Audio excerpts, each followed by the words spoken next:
नमस्कार विद्यार्थी मित्र हो. आजचा जो विषय आहे आपला तो असा आहे की गांधीजी. तुम्ही म्हणाला आता काल जयंती झाली आता काय परत मला असं वाटलं की आपला विषय काही असो, पण इतिहासाचा विद्यार्थी म्हणून थोडंफार का होईना गांधीजींचं आकलन आपल्याला असलं पाहिजे असं मला वाटलं. म्हणून म्हटलं थोडेसे गप्पा मारूया तुमच्याबरोबर गांधीजींच्या संदर्भात.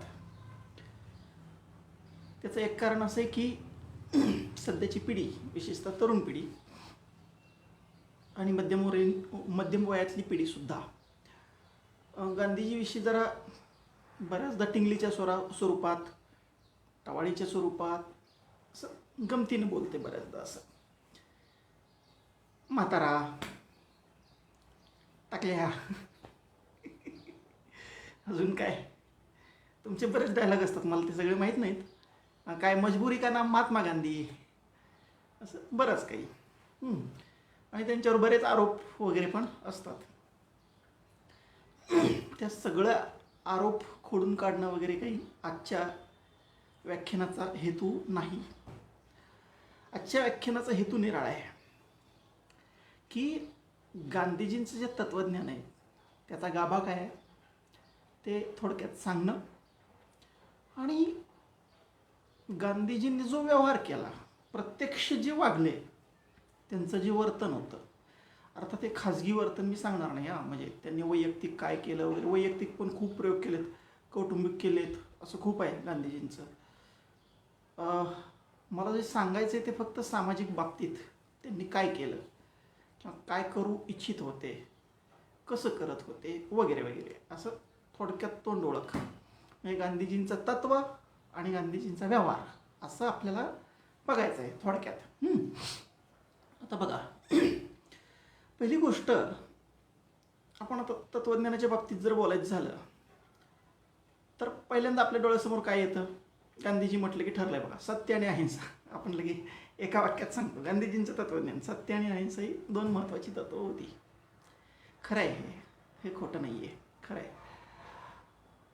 आता प्रश्न असा आहे की गांधीजी सत्य कशाला म्हणतात? गांधीजी सत्य कशाला म्हणतात? दोन गोष्टी आहेत. एक तर आपलं जे व्यावहारिक सत्य आहे ना ते एक सत्य झालं, हे तुम्हाला माहिती आहे की ह्याला आपण सत्य म्हणतो. पण याच्या पलीकडे जाऊन गांधीजी नीतिमूल्यांना पण सत्य म्हणतात. म्हणजे आता तुम्ही असं ऐकलं असेल बघा की माणसाने सत्याने वागलं पाहिजे. म्हणजे काय? सत्याने वागायचं म्हणजे काय करायचं? नीतिमूल्य आहे इथं. म्हणजे तुमची नीतिमूल्य उच्च असली पाहिजेत, चांगली असली पाहिजेत, असं ते सत्याचं आहे. आणि गांधीजी असं म्हणतात की पूर्ण सत्य कुणाला सापडलं असा दावा कुणीच करू नये. माणसाने सातत्याने सत्याचा शोध घेतला पाहिजे. गांधीजी स्वतः या अर्थाने सत्यशोधक आहे की सत्याचा शोध सातत्याने चालू राहिला पाहिजे. मग तो नैतिक सत्यांचा असेल किंवा व्यावहारिक सत्यांचा असेल, दोन्ही सत्यांचा शोध हा सातत्याने चालू राहिला पाहिजे. आणि कुणीही असा दावा करता कामा नये की मला आता पूर्ण सत्य सापडलं, आता मला काय जाणायचं काही राहिलेलं नाही, असा दावा करण्यात काही अर्थ नाही. तर सातत्याने सत्य शोधत माणसांनी राहिलं पाहिजे असं गांधीजींचं म्हणणं. ठीक आहे. मग आता इथे सगळे हे सत्य वगैरे ठीक आहे, पण मग अहिंसा कुठून आली हे सगळं करताना? तर दोन गोष्टी आहेत. हे पहा, पहिली गोष्ट तर अशी आहे की तुम्हाला जे जग निर्माण करायचं आहे ते कसलं निर्माण करायचं आहे? हिंसेने युक्त करायचं आहे का प्रेमाने युक्त करायचं आहे? हा प्रश्न आहे, बरोबर. तुम्हाला जर अधिक चांगलं, अधिक प्रेमळ, अधिक मानवतावादी जग निर्माण करायचं असेल तर तुम्हाला हिंसेचा मार्ग सोडावा लागेल, असं गांधीजींना वाटत होतं. म्हणजे गांधीजींची जेव्हा ते अहिंसा बोलतात ना, केवळ हिंसा करू नये असं नाही आहे. त्याच्यात करुणा गृहीत आहे, त्याच्यात प्रेम गृहीत आहे. प्रेम आणि करुणा असली पाहिजे माणसाला माणसाविषयी, असं गृहीत आहे गांधीजींच्या त्या तत्त्वज्ञानामध्ये. ठीक आहे. तर असं आहे. ठीक आहे. आणि दुसरं याचा सत्याशी संबंध पण आहे. तो कसा आहे तुम्हाला सांगतो.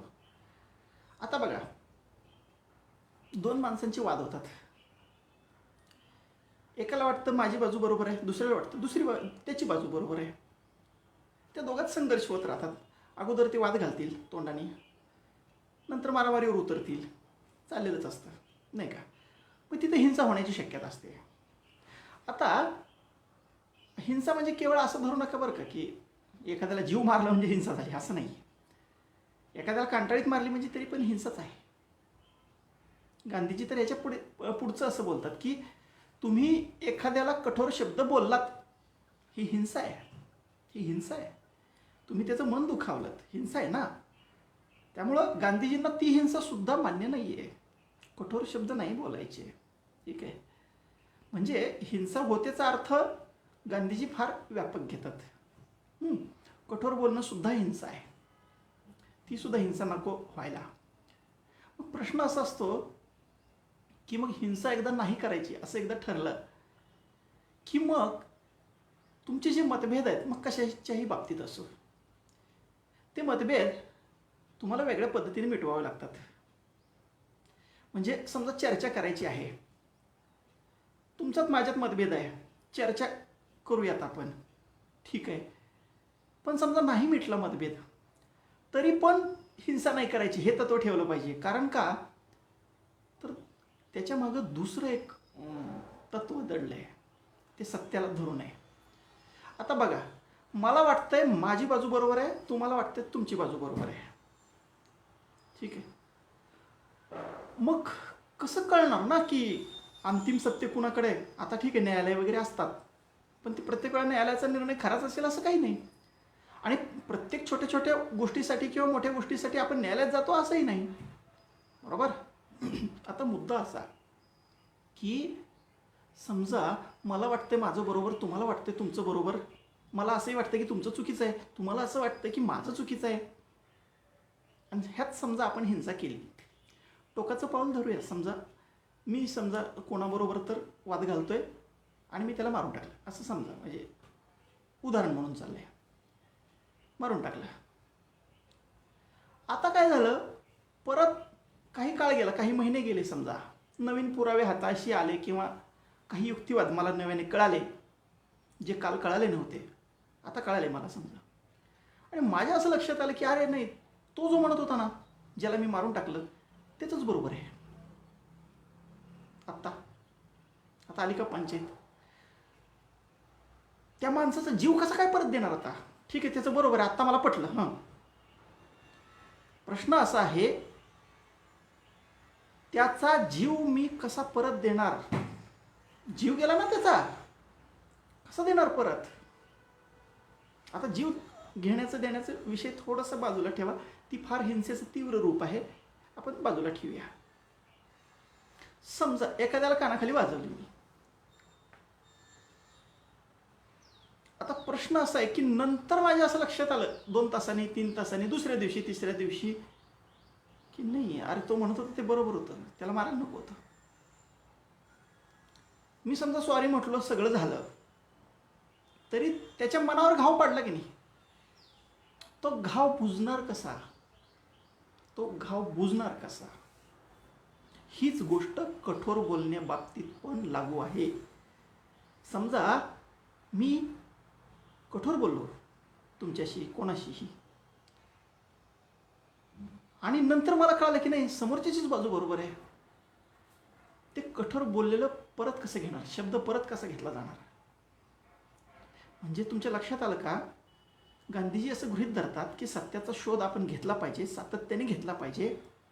आणि तरीही अशी खात्री देताच येत नाही की तुम्हाला पूर्ण सत्य कळलंय. कारण नवे नवे पुरावे प्रकाशात येतात, नवीन नवीन युक्तिवाद कळतात, नवीन नवीन डायमेन्शन्स कळतात, एखाद्या प्रकरणाचे नवीन मिती कळते नाही का, नवीन आयाम कळतात. आणि मग आपल्याला जसं पुढं जाईल तसं वेगवेगळ्या प्रकारे सत्याचा साक्षात्कार होऊ शकतो किंवा एखाद्या गोष्टीची नवीन नवीन पैलू कळू शकतात.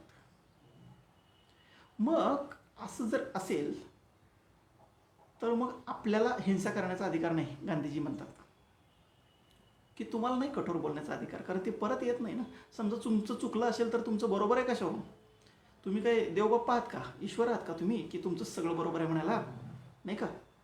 तर असं गांधीजी सांगतात. हे साधारणपणे ज्याला काय म्हणूयात आपण, सत्य आणि अहिंसा ह्याची हे जे तत्त्वज्ञान आहे ना, ह्याचं थोडक्यात तोंड ओळख आहे. आता गांधीजी असं म्हणतात की मग आता समोरच्याला पटवून द्यायला उपाय तरी काय शिल्लक राहिले? मग एक चर्चा करण्याचा उपाय आहे, ठीक आहे. पण समजा समोरच्याची सत्ता आहे, तो देत नाही आहे तुम्हाला. जसं इंग्रजांकडे सत्ता होती, ते तुम्हाला देत नव्हते सत्ता, नाही का? आपल्याला गुलाम केलं होतं त्यांनी. मग काय करता येईल?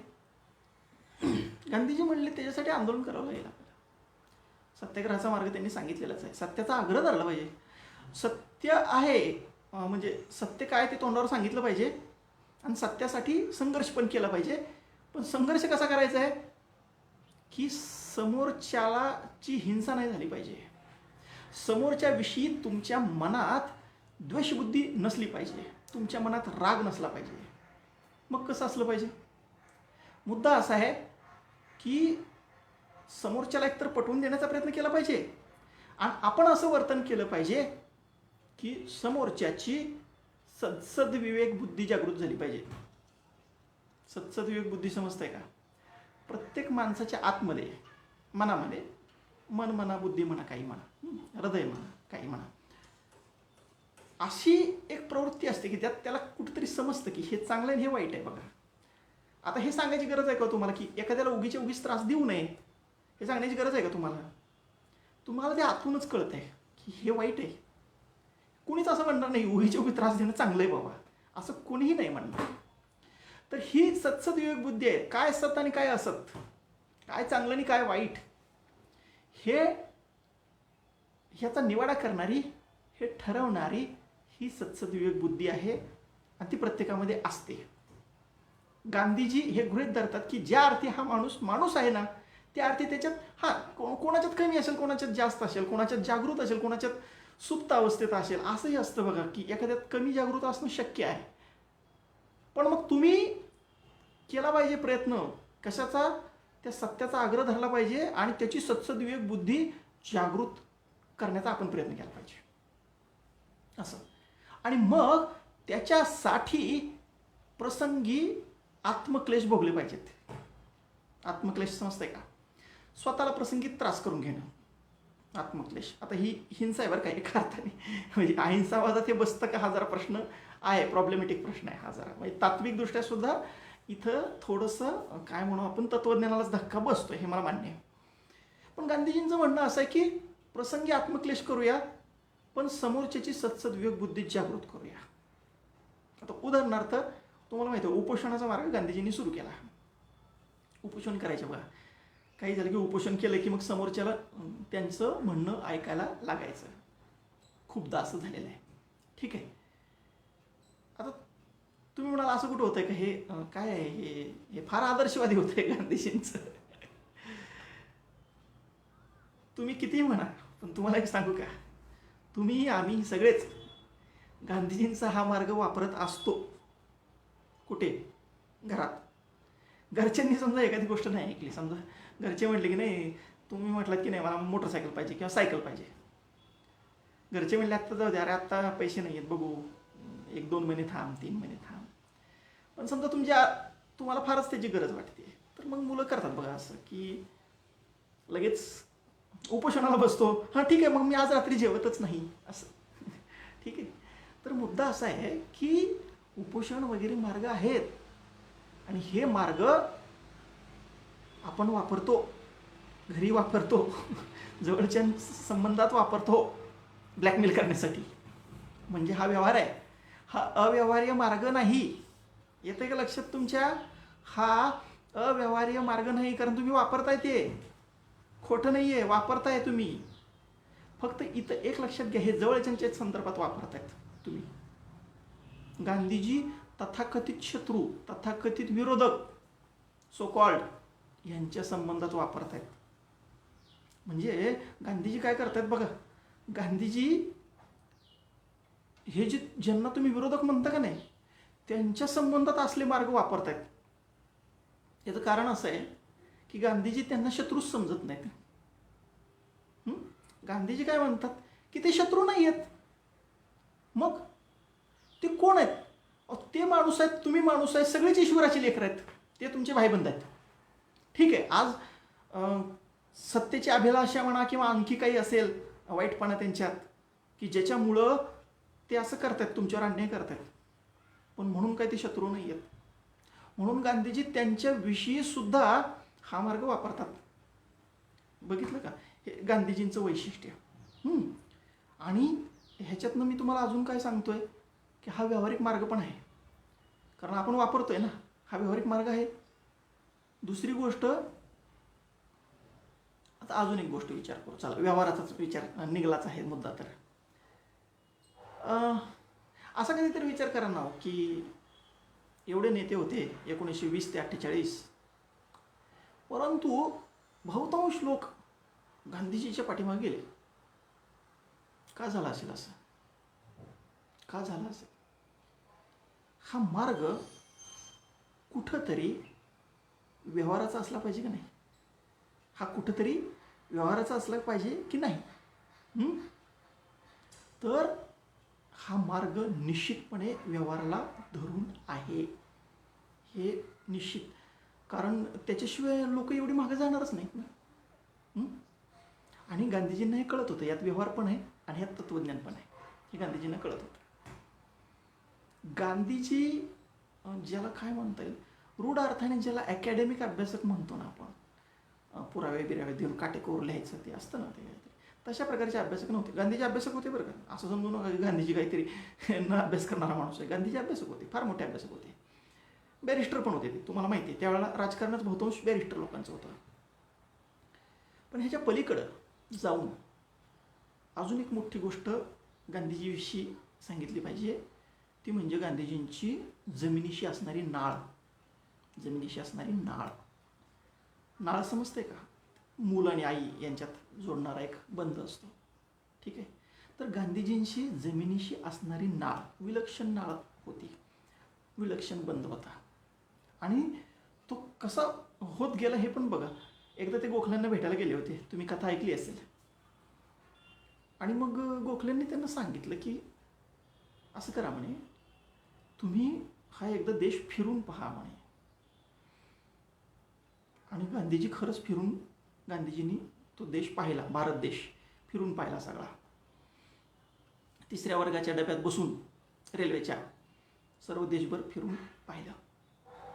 आणि मग त्यांच्या हे लक्षात आलं, सामान्य लोकांची परिस्थिती काय आहे, लोकांची दुःख काय आहेत, सामाजिक प्रश्न काय आहेत, राजकीय प्रश्न काय आहेत, आणि ह्याच्या पलीकडे जाऊन लोकांची मनोवृत्ती काय आहे, लोकांवर प्रभाव कोणत्या विचारांचे आहेत.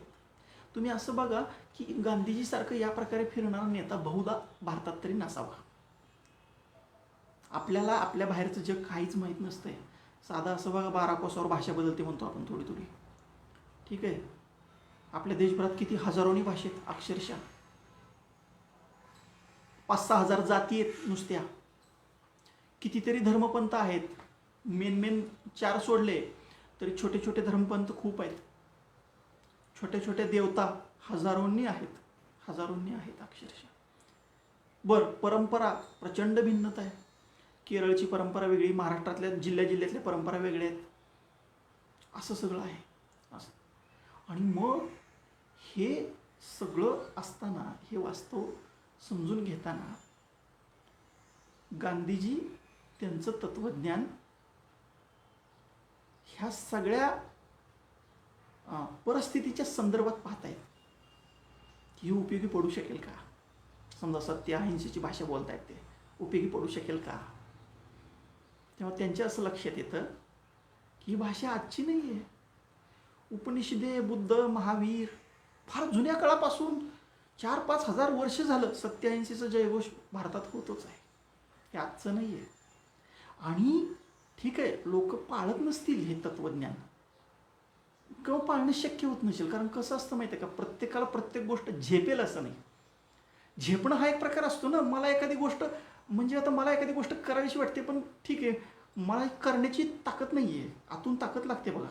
मला असं वाटतं की खूप त्याग केला पाहिजे समजा, पण त्याग करण्यासाठी आत काहीतरी लागतं ना जोरात, नाही का? कलेजा लागतो म्हणतो आपण, त्याग करण्यासाठी लागतं काहीतरी मोठेपण. नसेल माझ्याकडं, पण मला एवढं कळतं ना की त्याग करायला पाहिजे, आणि त्याग करणं ही मोठी गोष्ट आहे. त्यागाविषयी मला आस्था आहे, समाजासाठी म्हणा किंवा कुठल्या तरी चांगल्या गोष्टीसाठी प्रसंगी त्याग केलं पाहिजे, हे कळतं ना मला. तसं गांधीजींच्या असं लक्षात आलं की हे तत्त्वज्ञान सुद्धा नाही म्हटलं तरी ह्या भारतीय लोकांना कुठंतरी जोडणारा दुवा आहे. सत्य आणि अहिंसा हे जोडलं जातंय, कुठंतरी कुठंतरी जोडलं जातंय. हे लोक जोडतायत. कशाला जोडतायत? सगळ्या लोकांना हे तत्त्वज्ञान सगळ्या लोकांना जोडलं जातंय एकमेकांमध्ये. कारण सगळ्याच लोकांना भारतातल्या कमी जास्त प्रमाणात असेल सत्य आणि अहिंसेविषयी आस्था आहे, आणि ह्या भूमीमध्ये हे तत्त्व कुठंतरी खोलवर रुजलं आहे, हे गांधीजींच्या लक्षात आलं. हे पण पुन्हा लक्षात येणं पुन्हा व्यवहाराचाही भाग आहे बरं का, हे केवळ तात्विक नाही आहे. परत लक्षात आलं का? ठीक आहे. आणि एक लक्षात घ्या, गांधीजी कसं आहे, तुम्हाला जर असं वाटत असेल ना की गांधीजी म्हणजे केवळ काय ते आदर्शवादी वगैरे महान व्यक्ती होते, असं नाही आहे. गांधीजी हे होते अतिशय काय म्हणू आपण, बनिया होते गांधीजी, व्यवहारी होते, अतिशय व्यवहारी होते. व्यवहाराशिवाय काहीच चालत नाही बघा जगात. तुमचं तत्त्वज्ञान समजा प्रत्यक्षात यायचं असेल, तुमच्या पाठीशी लोक येणार असतील, लोकांनी ते स्वीकारावं असं वाटत असेल, तर त्याला काहीतरी व्यवहार्यता लागते, त्याला काहीतरी व्यवहार्यता लागते. आणि गांधीजी बनिया होते, मी असं गमतीनं नाही म्हणालो, ते खरंच जातीने बनिया होते, व्यापारी जात आहे. ते वागायचे पण तसेच. म्हणजे आता उदाहरणार्थ लोक जर समजा कोणी त्यांच्याकडे गेलं की सही घ्यायला, बापू आम्हाला सही द्या, तर बापू म्हणायचे ठीक आहे तू 4 आणि टाक, काँग्रेसचा सभासद हो, मग तुला सही मिळेल, फुकट नाही मिळणार, कोणतीही गोष्ट फुकट नाही. असं प्रत्येक गोष्टीत व्यावहारिक विचार करणारा असा हा माणूस आहे. अजून एक गोष्ट सांगतो तुम्हाला. आता उदाहरणार्थ ही मला वाटतं कोणी प्रधानांनी सांगितलेली आहे. क्रांतिकारक सुद्धा त्या काळात प्रयत्न करत होते, तुम्हाला माहिती आहे. आणि मग क्रांतिकारक प्रयत्न करत होते, पण मग लोक क्रांतिकारकांच्या मागे गेले का? स्वातंत्र्यासाठी ते प्रयत्न करत होते, लोकांना त्यांच्याविषयी आदर होता, प्रचंड आदर होता, परंतु लोक मागे गेले का त्यांच्या? नाही गेले. फार थोडे लोक गेले. बरोबर का नाही गेले? त्याचं कारण पुन्हा व्यवहारच आहे. त्याचं कारण व्यवहार आहे. कारण परवडलं पाहिजे ना एवढा त्याग करणं. आता काय बाबा, भगतसिंग म्हणे काहीतरी फासावर गेले, सावरकरांसारखे लोक काहीतरी म्हणे काळ्या पाण्यावरच धाडले, अजून काही काही कुणाला शिक्षा झाल्या तीव्र, 10-10 वर्ष 20-20 वर्ष शिक्षा. परवडलं पाहिजे ना इतकं सगळं? सामान्य माणसाला नाही परवडत. व्यवहार असतात, बायको मुलं असतात, कुठं जाणार नाही का? सगळ्यांना इतका त्याग करणं झेपणार आहे का? मग तुम्हाला असं लक्षात येईल, हे प्रधानांचं वाक्य बरं का परत, की क्रांतिकारकांनी काय केलं, लोकांकडून खूप मोठ्या त्यागाची अपेक्षा केली. कारण क्रांतीचा मार्गच तसा आहे बघा, तलवारीवर चालणारा मार्ग. गांधीजींनी काय केलं, खूप लोकांकडून थोड्या थोड्या त्यागाची अपेक्षा केली. बरोबर आहे का? कमी लोकांकडनं भरपूर त्याग करण्यापेक्षा खूप लोकांकडनं थोडा थोडा त्याग करूया, काय फरक पडतो? ही गांधीजींची एक शैली म्हणूया किंवा कार्य करण्याची पद्धत म्हणूया, असं. ठीक आहे. आणि मग तुम्हाला असं दिसेल की गांधीजी या क्षेत्रात वावरताना सगळीकडे व्यवहाराची भाषा बोलताना दिसतील. छोट्या छोट्या गोष्टीत तुम्हाला तसं दिसेल. आता साधं असं बघा, तत्व आणि व्यवहाराची सांगड कशी ते घालतात हे चाललंय. एक मुद्दा असा की तुरुंगात घालायचे ना ते ब्रिटिश लोक, आणि फार प्रॉब्लेमॅटिक मुद्दा होता बघा. तुम्ही तुरुंगात गेले की झालं, लोक घाबरून जायचे तुरुंगाला. आजही आपण घाबरतो तुरुंगाला. तुरुंग ही आजही भीती वाटण्याजोगी गोष्ट आहे, बरोबर? मग गांधीजींनी काय केलं, गांधीजींनी असं केलं की ठीक आहे म्हटले, जोवर तुम्ही कमी संख्येनं जाताय तुरुंगात, तोवर तुरुंगाची भीती आहे. तुम्ही जास्त संख्येने गेल्यावर काय होईल तुरुंगाचं? लक्षात येते का? आता समजा काय बाबा नाशिकला एक मोठा तुरुंग आहे, केवढं आहे मला माहीत नाही, मी बघितलेलं नाही. समजा 500 लोक बसण्याची क्षमता आहे त्याची, समजूया, मला माहीत नाही. पण समजा 50,000 लोक आंदोलन करायला गेले समजा, आणि आंदोलन करताना असं म्हणाले की नाही आम्हाला अटक करा, आम्हाला तुरुंगात टाका. कुठं टाकणार? आली का पंचायत? ठेवणार कुठं? ब्रिटिश सरकार असे प्रयोग करायचे बरं का, शाळेत ठेव, म्हणजे जेवढे म्हणून सरकारी इमारती होती तिथं माणसांना कोंडून ठेव, असले प्रकार ब्रिटिश सरकारने केलेले आहेत. परंतु ब्रिटिश सरकारला पण याच्या मर्यादा लक्षात आल्या, आणि पुन्हा कायद्याचं राज्य होतं ब्रिटिश सरकार. आता हे कायद्याचं राज्य आहे, त्यामुळं कायदा पाळणं ब्रिटिश सरकारला पण बंधनकारक आहे. हे गांधीजींना माहीत होतं. गांधीजी बॅरिस्टर, आणि राजकारण बॅरिस्टर लोकांचं. म्हणजे साधं असं बघा की तुरुंगात टाकलं की त्या तुरुंगातल्या कायद्याला हे करावं लागत होतं, पोसावं लागत होतं, त्याला खाऊ पिऊ घालावं लागत होतं. सरकारला परवडलं पाहिजे ना ते पण. ठीक आहे, काही ठिकाणी अन्याय अत्याचार होत होते, ते काय आत्ताही काही प्रमाणात होत आहेत. पोलीस किती अत्याचार करतात वगैरे हा वेगळा मुद्दा आहे. ते तर परकीय सरकार होतं, त्यांच्याकडनं तुम्ही जास्त अपेक्षा ठेवू शकत नाही. तर बोलून चालून ते परकीय सरकार होतं, पण तरीसुद्धा परकीय सरकार असूनसुद्धा कुठंतरी कायदा आणि सुव्यवस्था ह्याची बूज त्यांनाही होती, आणि कायद्याची राज्य ही संकल्पना ते राबवत होते, किंवा निदान तसं तत्वता मान्य होतं त्यांना. ते काही वेळा राबवत नव्हते, ठीक आहे, पण तत्वता त्यांना मान्य होतं. ठीक आहे, मग याचा फायदा आपण घेतला पाहिजे ना. आपल्याकडे संख्याबळ मोठं आहे, संख्याबळ मोठं आहे. मग ह्या संख्याबळाचा वापर केला पाहिजे, मास मुवमेंट चालवल्या पाहिजेत, ही गांधीजींची दृष्टी आहे. जन आंदोलन म्हणून गांधीजींचं युग ना जन आंदोलन म्हणतात. बघा, काही लोकांना जे उगीच असं वाटतं की गांधीजी म्हणजे मवाळ वगैरे काही नव्हते. हा गांधीजी हे काय मवाळ आहे मला सांगा बरं. समजा तुम्ही माझं नाही ऐकलं तर मी तुमच्या घरासमोर उपोषणाला बसेल, खाणं पिणं सोडून देईन, असं जर मी उद्या म्हणालो, मवाळ आहे का हे? मवाळ नाही आहे हे, ही तुमच्यावर जबरदस्ती आहे केलेली, हे मवाळ नाही आहे. येते का लक्षात? ही जबरदस्ती आहे तुमच्यावर केलेली, अजिबात मवाळ नाही आहे. त्यामुळं गांधीजी जहाल मवाळ हे जे गट आहेत ना, ते हे 1900 मला वाटतं 20पर्यंतच ह्या सगळ्या कोटी आहेत. त्याच्यानंतर मवाळ कोटी नाही आहे. त्याच्यानंतर जनआंदोलनाचं युग सुरू होतं, आणि ते गांधीजींच्या काळात सुरू होतं. त्याला जनआंदोलनाचं युग असंच म्हणतात. गांधीजी मवाळ अजिबात नाहीत. गांधीजी स्वतःचा मुद्दा अजिबात सोडत नव्हते, हे गांधीजींचं वैशिष्ट्य होतं. आणि संख्याबळाचा वापर केला पाहिजे ही तीव्र जाण गांधीजीमध्ये होती. आणि आता हे कसं आहे बघा, आता तुम्ही म्हणता की गांधीजी तर अहिंसावादी, मग समोरचा का घाबरतात. आता तुम्ही भाषणं वगैरे करतात मला माहिती आहे, आणि मग बहुतांश वेळा पहिल्यांदा भाषण करताना पाय लटपटतात बघा, बरोबर आहे का? लटपटतात, माझे पण लटपटतात, म्हणजे जास्त लोक असतील तर. आता जरा मला सवय झाली, 500-600 लोकांसमोर बोलू शकतो मी, पण माहीत नाही, समजा 10-20 हजार लोक असतील तर पाय लटपटतील आजही. आता मला सांगा, समोर असलेले समजा 50-100 लोक आहेत, ते लोक हिंसा करणार आहेत का? तुमच्या अंगावर आलेत का? नाही. असं असून सुद्धा तुम्हाला भीती कशाची वाटते? भीती वाटते ना, भीती याची वाटते, संख्याबळ हे आपोआपच भय निर्माण करणारी गोष्ट असते. तुमची इच्छा असो नाही तर नसो, ओके, संख्याबळ ही भय निर्माण करणारी गोष्ट असते. संख्याबळ ही साधी गोष्ट नसते, आणि त्यातल्या त्यात गर्दी तर भयानकच असते.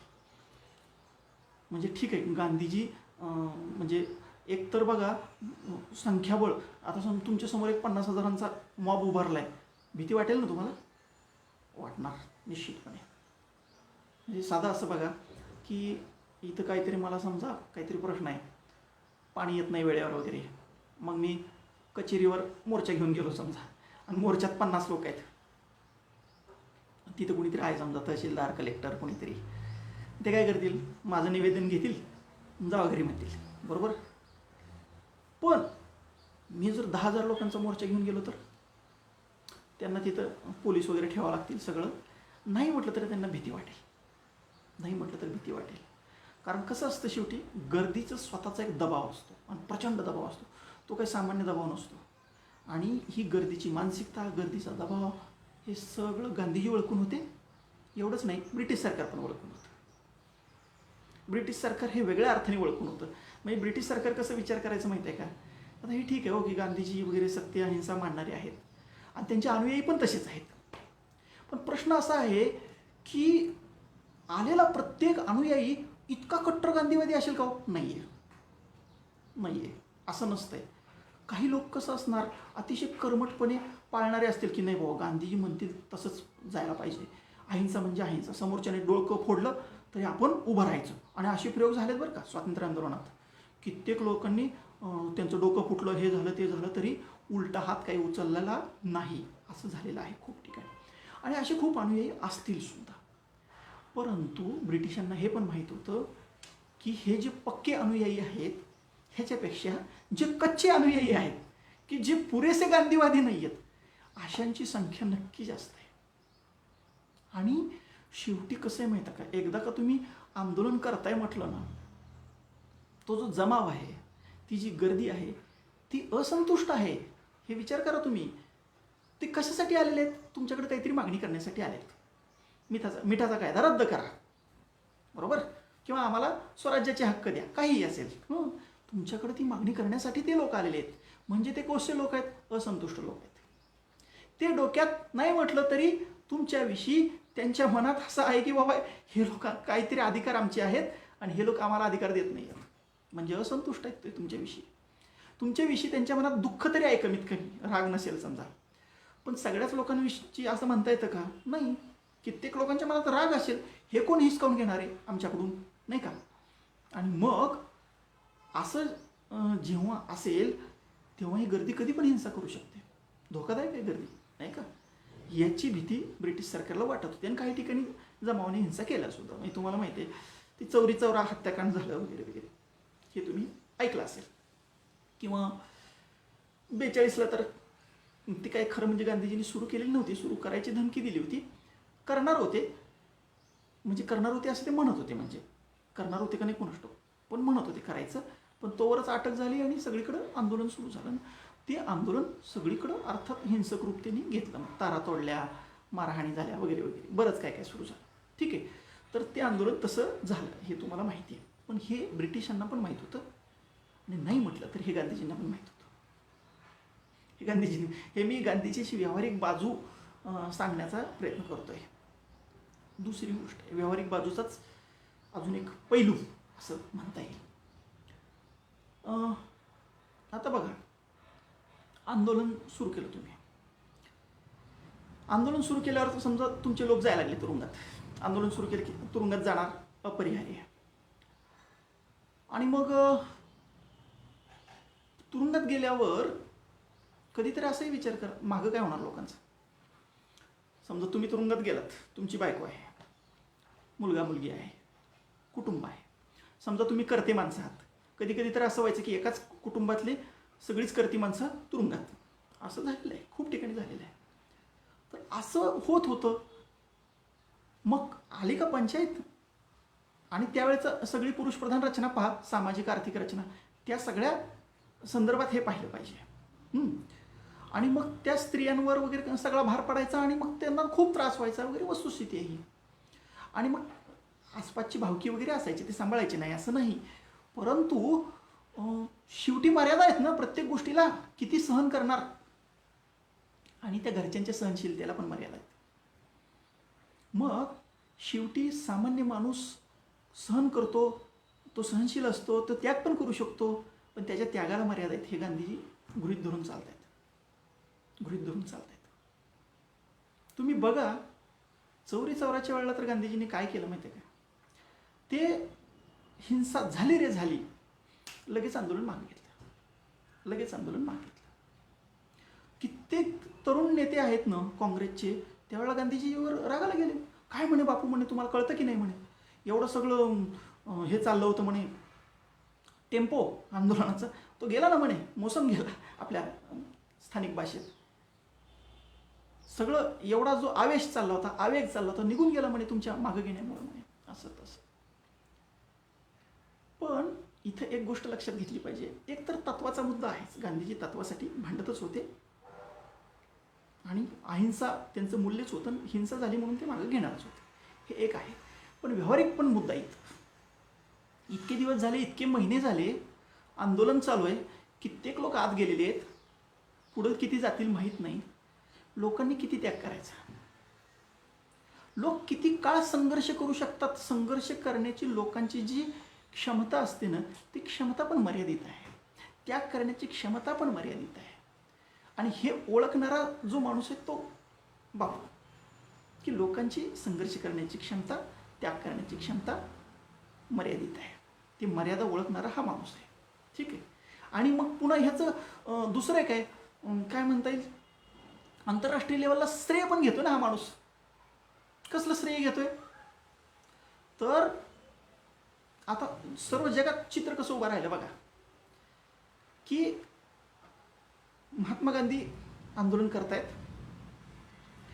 आंदोलन करताना अहिंसा हे मूल्य ते सांगतायत, तसं त्याच्यावर चालण्याचा प्रयत्न करतायत, त्यांचे अनुयायी तसं चालण्याचा प्रयत्न करतायत. आणि असं असताना ब्रिटिश लोक काय करतायत, ह्या लोकांवर लाठीमार कर, अश्रुधूर सोड, गोळीबार कर प्रसंगी, असल्या गोष्टी ब्रिटिश लोक करतात. ठीक आहे. इकडच्या बाजूने हिंसा होते का भारतीयांच्या बाजूने? नाही होत आहे. आणि एकदा झाली, चुकून झाली की लगे यांनी आंदोलन मागे घेतलं, नैतिक त्याची जबाबदारी स्वीकारली आणि आंदोलन मागे घेतलं. म्हणजे गांधीजींची बाजू नैतिक आहे, आमच्याकडनं चूक झाली तर लगेच आम्ही तिथं मागं घेतो, आम्ही चूक कबूल करतो, बरोबर. पण ब्रिटिश मात्र तसं करत नाहीत. म्हणजे काय झालं माहिती आहे का, एकाच वेळा ब्रिटिशांचं चित्र काळं झालं आणि गांधीजींची प्रतिमा उज्ज्वल झाली. म्हणून तुम्ही बघा, गांधीजींचा प्रभाव केवळ भारतात नाही आहे, जगभर आहे. मी एक 10-15 वर्षापूर्वी वाचलं होतं की सुमारे 110 का 12 देशामध्ये गांधीजींचे पुतळे आहेत म्हणे. आता माहीत नाही किती देशात आहेत, तुम्ही नेटवर वगैरे तपासू शकता, आहेत म्हणे पुतळे. आता मला सांग, गांधीजी कोण आहेत हो त्यांचे? बरं, आपण काय सगळ्या जगावर राज्यबिज्य केलंय का? काय केलंय का? नाही केलेलं. का लोकांना वाटावं की बाबा हा माणूस आपला आहे? का वाटावं? कारण जगातल्या प्रत्येक जी अशी चळवळ आहे की जी जनसामान्यांची चळवळ आहे, सामान्यांच्या हक्काची चळवळ आहे, त्यांना कुठंतरी असं वाटतं की हा बापू म्हातारा आपला आहे, हा म्हातारा आपला आहे, हे कुठंतरी त्या लोकांना वाटतंय.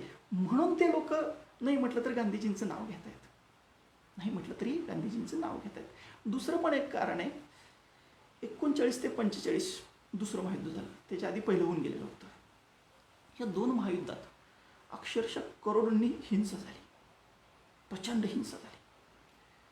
आणि तुम्हाला माहिती आहे, जपानमध्ये वगैरे तर अणुबॉम्ब पडले, आणि इथून पुढं तर तसल्या शस्त्रांचा शोध लागल्यामुळं अक्षरशः जगातले कित्येक विचारवंत हतबुद्ध झाले की आता काय होणार जगाचं. तिसरं महायुद्ध झालं तर खलासच होईल, सगळं जगच खलास होईल. मग आशेचा किरण कोण आहे? तर हा माणूस आहे की जो सांगतो की नाही, शत्रूवर सुद्धा प्रेम केलं पाहिजे, अहिंसा वापरली पाहिजे, समोरच्याच्या सत्सद विवेक बुद्धीला आवाहन केलं पाहिजे, असं सांगणारा हा माणूस आहे. मग हा माणूस आपल्याला या हिंसेपासून वाचवू शकेल असं कुठंतरी विचारी लोकांना वाटायला लागलं. आता गांधीजींचा अजून एक छोटा मुद्दा सांगतो आणि मग आपण संपू.